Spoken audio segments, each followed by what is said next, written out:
प्यारे बच्चों आदाब। तो चलिए बेटा, आज हम इस चैप्टर को, शॉर्ट स्टोरी को आगे बढ़ाते हैं। यहाँ पे हमने देखा कि एक सोल्जर था, एक आर्मी वाला था, जिसने इस बूढ़े इंसान को वहाँ पे पुल के ऊपर बैठे हुए देखा। सुबह से शाम तक वो वहाँ से हिला नहीं। और ये जो सोल्जर था, ये जो आदमी था, मे बी यही जिन्होंने ये लिखा हुआ है, हाँ, मिलर हेमिंगवे है। तो इन्होंने क्या किया, ये मजबूर हो गए इनसे पूछने के लिए कि ये कहाँ से आए हैं। इन्होंने क्या जवाब दिया, इस बूढ़े इंसान ने क्या जवाब दिया, from San Carlos he said and smiled. उसने कहा मैं कहाँ से आया हूँ, सैन कार्लोस से। और मुस्कुराया क्योंकि उसको उसकी जन्मभूमि थी, उसकी मातृ वतन जिसको हम कह सकते हैं, जहाँ वो पैदा हुआ था। उसको उसका नाम लेने से ही उसके दिल में एक किस्म की खुशी आ गई। That was his native town and so it gave him pleasure to mention it and he smiled। क्योंकि वो उसकी अपनी जहाँ वो पैदा हुआ था वो ज़मीन थी, और जैसे उसने उसका नाम लिया तो उसके दिल में एक अजीब सी खुशी आ गई। I was taking care of animals, he explained। उसने क्या कहा, मैं वहाँ पर कुछ जानवरों की देखभाल कर रहा था। Oh, I said, not quite understanding. मैंने पूछा, मुझे कुछ समझ नहीं आई। Yes, he said, I stayed you see taking care of animals. उसने फिर से कहा, हाँ, मैं वहाँ पे इसलिए रहता था ताकि मैं कुछ जानवरों की देखभाल कर सकूं। I was the last one to leave the town of San Carlos. मैंने बहुत कोशिश की मैं वहाँ से ना निकलूं। मैं एक आखिरी इंसान था जो वहाँ से निकला, यानी वहाँ कोई नहीं रहा था, सिर्फ मैं था। और मैं किसकी वजह से था, क्योंकि वहाँ पे कुछ जानवर थे जिनको मेरी ज़रूरत थी।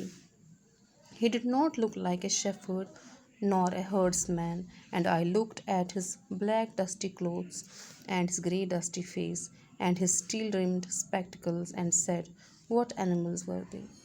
देखने में तो वो कोई शेफर्ड या हर्ड्सम यानी जानवरों को चराने वाला कोई जो दूर से दिखता है, जिसकी मतलब हाव भाव ऐसा ही होता है, जो भेड़ों को चराता है, गायों को चराता है, ऐसा तो वो दूर से कुछ नहीं लग रहा था।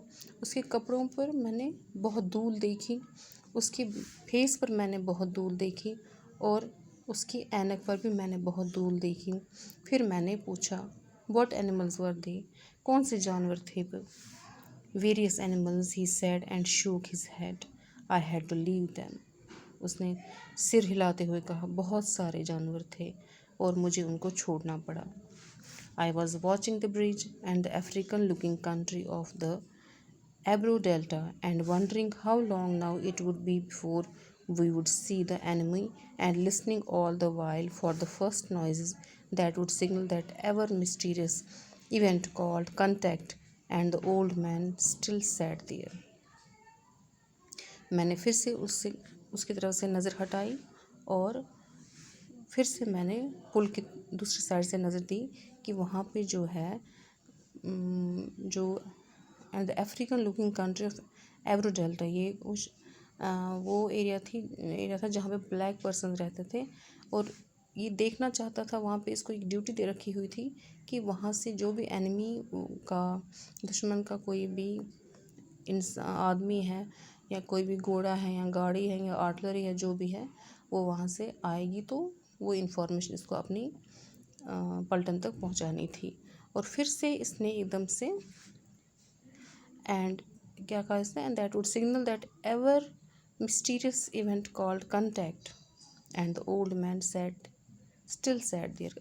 मिस्टीरियस इवेंट मतलब जो उनके आपस में जो लड़ाई होने वाली थी, कंटैक्ट यानी वो जो मिलने वाले थे, किस हिसाब से मिलने वाले थे, लड़ने के हिसाब से, वो एक दूसरे के साथ लड़ना चाहते थे। और लेकिन ये बूढ़ा इंसान फिर भी वहाँ पे खड़ा था, बैठा था।